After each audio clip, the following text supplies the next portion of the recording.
Good morning to all of you students. Good morning. Today we are going to start the last chapter of business studies. That is chapter number 10th of business studies. And chapter का नाम क्या है? International business. As we are living in a global world, तो international business पूरा एक book होता है. If you will go for MBA ना, फिर professional course करेंगे तो IB is a book, entire book है बेटा, international business. कि क्या इसके रूल्स एंड रेगुलेशंस हैं, क्या क्या क्राइटेरियाज हैं, ऑब्जेक्टिव्स क्या है, बेनिफिट्स क्या है, merits, demerits, international business. So please open your book with the good news कि इसमें मैक्सिमम टॉपिक्स सीबीएसई करिकुलम में डिलीट हो चुके. आप चाहे तो स्टडी कर सकते हैं and in case of any doubt आप मुझसे पूछ सकते हैं. और मैं सजेस्ट भी करूंगा कि अगर आपके पास टाइम हो तो जो सिलेबस इस चैप्टर में स्पेशली डिलीट हुआ है आप उसको रीड आउट कर सकते हैं and in case of any doubt आप पूछ भी सकते हैं. चलिए बुक ओपन करते हैं, स्टार्ट करते हैं बेटा. International business chapter number 10th. सबसे पहले मैं आपको ये बता देता हूं कि इस चैप्टर में आपको कौन कौन सी चीजें डिलीट करनी है. आप ये समझ सकते हैं कि ये चैप्टर, इस चैप्टर के 5th पेज ऑनवर्ड्स जहां पर लिखा है mode of entering into international business, mode of entering into international business, इससे ऊपर तक का जो भी पार्टीशन है आप अंडरलाइन कर सकते हैं. मतलब मोड ऑफ एंट्रिंग के आगे कुछ भी नहीं है आपके कोर्स में फॉर दिस करंट ईयर. केवल 5 पेजेस आपको पढ़ने हैं, almost 5 to 6 pages, that's it. ठीक है, तो हम स्टार्ट कर रहे हैं from the very first page. Page number बेटा ऑनलाइन में हम आपको बताएं. चलो ठीक है भाई, 281. पेज नंबर 281 से स्टार्ट हो रही है कहानी बेटा. 1 2 3 4 5, बस 5 पेजेस आपको पढ़ने हैं. और 5th पेज पे आपको नीचे एक टॉपिक दिख रहा है, exporting and importing. This is not in your syllabus. Exporting and importing, right बेटा. चलिए पढ़ते हैं इंटरनेशनल बिजनेस. हमने स्टार्टिंग में भी जो बेसिक फर्स्ट चैप्टर था उसमें भी इस टाइप की कुछ बात पढ़ी थी. वापस से आज उसको गहराई से पढ़ना स्टार्ट करते हैं. मीनिंग, सबसे पहले meaning. What is the meaning of international business? लिखा है आपके बुक्स में, international business refers to buying and selling of goods और services beyond the geographical limits of a country. क्या लिखा है बेटा? क्या है international business? It refers to buying and selling of goods और services beyond the geographical limits of a country. It is called trade between two countries. For example, Bikaji आज एक international brand बन चुका है और भी ऐसे कई कंपनीज हैं. एसबीआई, क्या एसबीआई गुड सेल करता है या सर्विसेज देता है? एसबीआई 100% सिंगापुर में इसका बैंक है, सिंगापुर में इसकी ब्रांच है. यानी कि एसबीआई भी किस मोड में आ चुका है? इंटरनेशनल बिजनेस, सर्विसेज प्रोवाइड कर रहा है फॉरेन कंट्री में. आप जरा सोचिए. और बीकाजी का जो एग्जांपल लिया वो क्या कर रहा है? सर फॉरेन कंट्रीज में गुड सेल आउट कर रहा है. तो आप परचेज सेल कुछ भी कर रहे हैं, दोनों ही चीजें किसका पार्ट है? IB, international business. भले आप मान लीजिए अमेरिका से कुछ परचेज कर रहे हैं या चाइना, एक बहुत बड़ा प्लेयर है भाई. चाइना के प्रोडक्ट्स तो आपने कितने यूज किए हैं, अभी भी कहीं ना कहीं आ ही रहे हैं. ऐसा मैंने सुना है, चाइना के कुछ ना कुछ प्रोडक्ट्स कहते हैं ठीक है चीप रेट्स में एक अच्छी क्वालिटी मिल सकती है आपको, राइट. तो चल रहा है ट्रेड वो अभी भी, राइट. आगे देखिए क्या लिखा है. आगे नेक्स्ट लाइन में लिखा है international oblique external trade is of 3 types. 3 types का हो सकता है. Number one export, number 2 import और नंबर 3 एंट्रीपोर्ट. और ये हमने बेटा स्टार्टिंग में भी पढ़ा था कि हमने एक कंट्री से गुड्स खरीदा तो वो तो इंपोर्ट हो गया. अगर हम फॉरेन कंट्री से कुछ गुड्स परचेज करें वो किस में आएगा? इंपोर्ट. और दूसरी कंट्री में सेल कर रहे हैं किस में आएगा? एक्सपोर्ट. लेकिन सपोज हम एक कंट्री से ले रहे हैं प्रोडक्ट और उसको यूज नहीं कर रहे, उसको दूसरी कंट्री में सेल आउट कर रहे हैं. ए कंट्री से लिया और बी कंट्री में सेल किया, एंट्रीपोर्ट. आइए आराम से पढ़ते हैं इसको, डिटेल में पढ़ते हैं. बोलो बेटा. मल्टीनेशनल जो हर जगह है वो भी एक नाम दे दिया एमएनसी. भाई कोई फॉरेन कंट्री हमारे यहाँ आके वर्क कर रही है उसको नाम दे दिया एमएनसी. आईबी एक अलग से पूरा कंसेप्ट आ गया, पूरा कंसेप्ट आ गया. एमएनसी आप कह सकते हो इंटरनेशनल बिजनेस जो कर रहा है वो एमएनसी है, सीधी सी बात. वो बिजनेस जो आप अलग अलग कंट्रीज में कर रहे हैं उसको आप एमएनसी कह सकते हैं बेटा, उस कंपनी को। लेकिन अभी हम कंपनी के पॉइंट ऑफ व्यू से नाम, जैसे फिक्टिशियस एसेट और डेफर्ड रेवेन्यू एक्सपेंडिचर था, नजरिया अलग अलग था। The asset which cannot be converted into cash is known as fictitious asset। और एक्सपेंडिचर में क्या था कि वो ऐसा एक्सपेंडिचर जिसको हम कैश में नाम चेंज था, बाकी थीम सेम थी। यहां पर भी कुछ ऐसा ही है बेटा, 100%। इंटरनेशनल बिजनेस जो आप या तो फॉरेन में गुड सेल कर रहे हो, या फॉरेन से परचेज कर रहे हो, या लेकर किसी दूसरी कंट्री में सेल कर रहे हो, ये सब इसी का पार्ट है। Number 1, export. It refers to selling और गुड्स और सर्विसेज टू फॉरेन कंट्रीज। इसे हम क्या कहते हैं? एक्सपोर्ट। अगर हम किसी दूसरी कंट्री में गुड्स सेल कर रहे हैं या सर्विसेज दे रहे हैं, export. Import means what? It refers to buying goods और सर्विसेज फ्रॉम फॉरेन कंट्रीज। अगर दूसरी कंट्री से गुड्स खरीद रहे हो तो वो कौन सा है? Import business. और लास्ट वन देखिए, एंटरपोर्ट।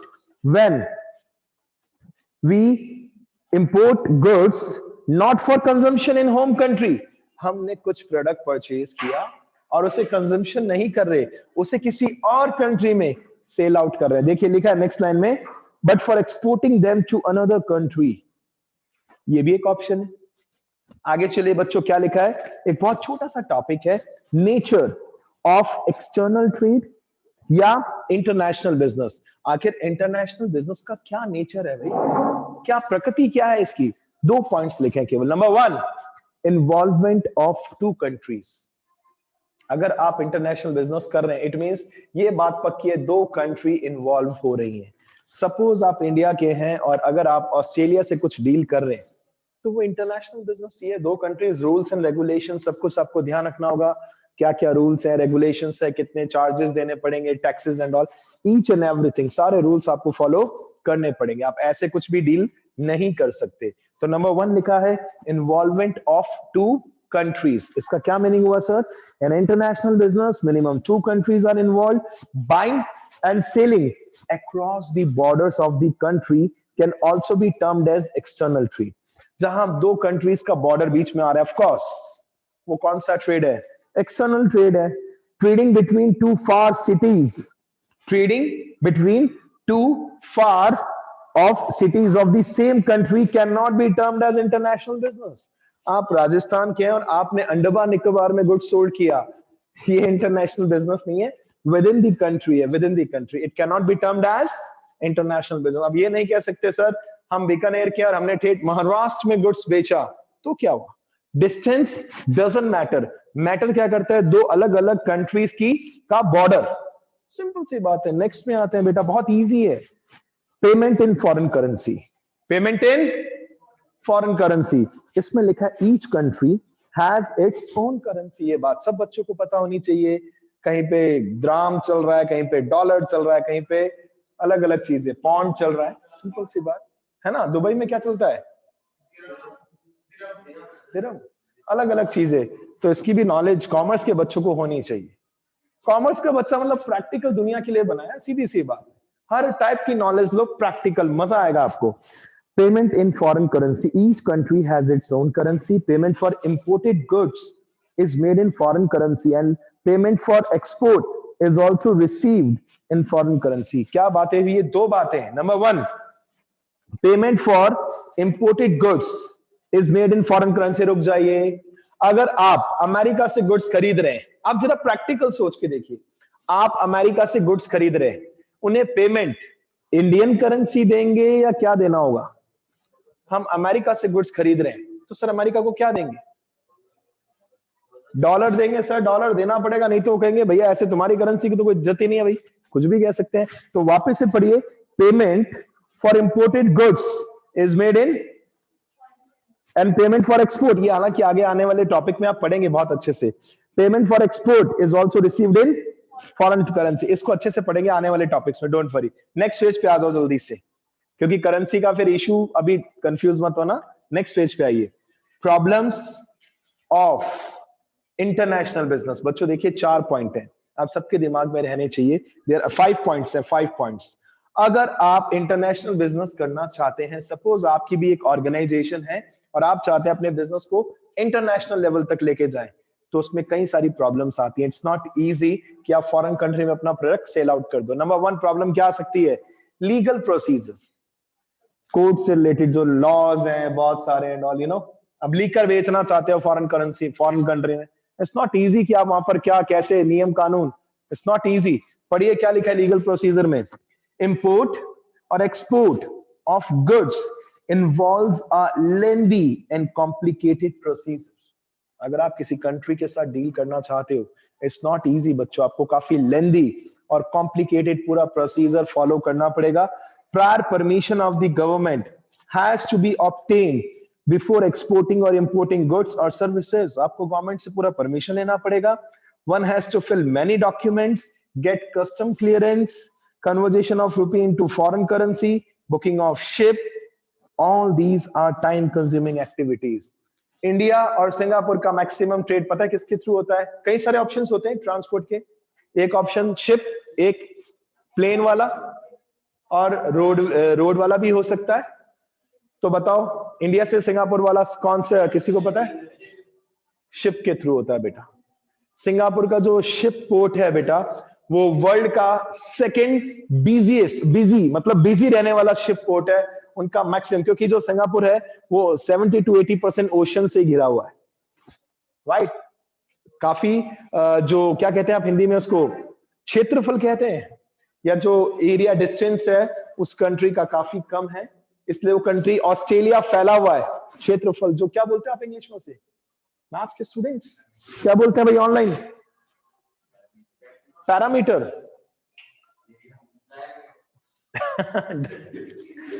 ऑस्ट्रेलिया फैला हुआ है काफी ज्यादा, इसलिए कहते हैं ऑस्ट्रेलिया में लैंड के रेट काफी सस्ते हैं, मतलब इतने महंगे नहीं है। और सिंगापुर ऊंचाई में, ठीक है, क्योंकि वहां पे 70% वो एरिया कवर्ड है ओशन से। लेकिन सिंगापुर का जो शिप पोर्ट है वो वर्ल्ड का सेकंड बिजी रहने वाला शिप पोर्ट है। उनका मैक्सिमम बिजनेस किसके थ्रू होता है? वाटर वाले रास्ते के थ्रू, पानी के थ्रू, वो शिप्स के थ्रू। क्लियर है? Is it okay? तो अलग अलग तरीके। आप अगर आप सिंगापुर कंट्री की बात करें, इतने ज्यादा रूल्स एंड रेगुलेशंस है बेटा उस कंट्री में कि आप इजीली वहां पर इंटरनेशनल बिजनेस नहीं कर सकते। बहुत सारे आपको कॉम्प्लिकेशंस आएंगे, सारी फॉर्मेलिटीज आपको पूरी करनी पड़ेंगी, रूल्स एंड रेगुलेशंस को फॉलो करना पड़ेगा। सेकंड देखिए, restrictions. The international business is not as free as internal trade. Free नहीं है भैया, सीधी सी बात है। In case of several items, export और import license has to be obtained. अगर आप कुछ फूड से रिलेटेड कर रहे हो तो उसका अलग से लाइसेंस लेना पड़ेगा आपको, क्वालिटी से रिलेटेड कि आपका बेस्ट क्वालिटी का प्रोडक्ट है। आगे लिखा है, many restrictions are imposed by the government on export और import of certain items. Government कहती है भैया ये कुछ लिस्ट है, ऑफ कोर्स हर एक कंट्री के अपने अपने पैरामीटर्स हैं कि हम आपको इन चीजों के पैरामीटर पे अलाउ नहीं करेंगे। आप ये ईटेबल प्रोडक्ट यहां देना चाहते हैं, नहीं। बेस्ट एग्जांपल है बीफ। इंडिया में क्या बीफ ऑफिशियली अलाउ है? क्या बीफ किसको बोलते? गाय वाले गाय को इट इज नॉट अलाउड ना, इस कंट्री में अलाउ नहीं है। आप फॉरेन कंट्री चले जाओ, वहां पर अलाउ है कई कंट्रीज में। तो you have to be very careful, क्योंकि मैं आपको पर्सनली बता रहा हूं, कई बच्चे जब जाएंगे फॉरेन और मान लो कह रहे हाँ जी बर्गर ले आओ, डबल चीज वाला। कौन सा बेटा? कंफर्म्ड बता रहा हूं, अगर आपने मैकडी पे भी जाके फॉरेन कंट्री में, कई कंट्रीज में अगर आपने बोल दिया डबल चीज वाला वो खाना है बर्गर, मान के चलो उसमें बीफ है, और आपको खाने के बाद पता चलेगा, खाने के बाद भी पता नहीं चलेगा, वो कहीं से इंफॉर्मेशन आएगी ना, तो आप जब तक तो खा चुके होगे, आपको लगेगा it is very tasty yummy. मैं प्रैक्टिकल एक्सपीरियंस बता रहा हूं, मेरे साथ नहीं हुआ बट कईयों के साथ ऐसा हुआ है। And later on they come to know कि हमने तो डबल चीज वाला बर्गर खाया था मैकडी से, ठीक है, और इतना मजा आया पूछो ही मत, और बाद में पता जब चलेगा सच, तो भैया ठीक है, उस कंट्री में अगर रिस्ट्रिक्शन नहीं है तो हम वहां पर ये एक्टिविटी हम नहीं कर सकते। या मान लीजिए यहां पर कोई फॉरेन की कंट्री है और मैकडी यहां पर आके ये करे बीफ, क्या अलाउ है? क्या इंडिया में ऐसा है? मैकडी में मतलब ही नहीं है, एक दिन भी नहीं टिक पाएगा, क्योंकि यहाँ के रूल्स एंड रेगुलेशंस कुछ और है और दूसरी कंट्री से कुछ और है। तो ये बात 100% फैक्ट है कि पॉइंट नंबर जो 2 है, रिस्ट्रिक्शंस, ये होती हैं बेटा। नहीं तो हर कोई अपने हिसाब से आईबी करे, इंटरनेशनल बिजनेस करे। It is not easy to expand your business beyond the country. बहुत सारे रूल्स रेगुलेशंस फॉलो करने पड़ते हैं। Number 3, high risk. ठीक है, क्या लिखा है इसके अंदर? The risk involve in international business is much higher than in internal trade. Why? Due to long distances, there is a risk of damage of goods in transit. आपको फिर से बताता हूं एक और बात, बीका जी आप सभी जानते हैं, बीकानेर का ब्रांड है, राइट बच्चों, बीका जी।